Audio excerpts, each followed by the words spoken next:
જો અમારા વિરોધ પક્ષના વ્યક્તિ જે પણ બોલે નિવેદન કરે એનો મારે કંઈ ખુલાસો આપવાનો ના હોય, પરંતુ લવિંગજી એ શાસન કરતા પક્ષના ધારાસભ્ય છે.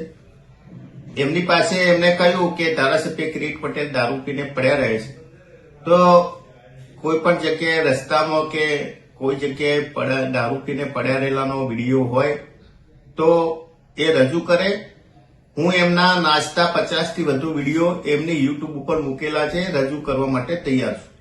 બીજું કે એમને કહ્યું કે પડ્યા રહે છે, તો હું મીડિયા સમક્ષ એમની સામે ચર્ચા કરવા માંગુ છું કે છેલ્લા 3 વર્ષથી એ અમારા સાથી ધારાસભ્ય છે.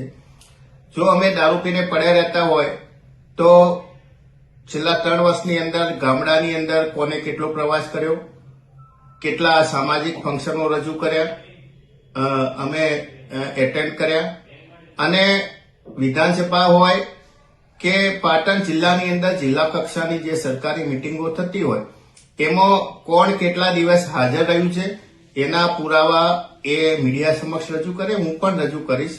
એટલે જો અમે દારૂ પીને પડ્યા રહેતા હોય અને લોકો વચ્ચે ના જતા હોય તો જો પાટણની જનતા એમને બીજી વાર જે ચૂંટે ના ચૂંટે હોત. બાકી જો લવિંગજી એવું કહે છે કે હું આધ્યાત્મિક છું, તો પાટણ જિલ્લાની અંદર રાધનપુરની અંદર ખુલ્લેઆમ દારૂ અને ડ્રગ્સનું વેચાણ થાય છે, ખુલ્લેઆમ જુગાર ચાલી રહી છે.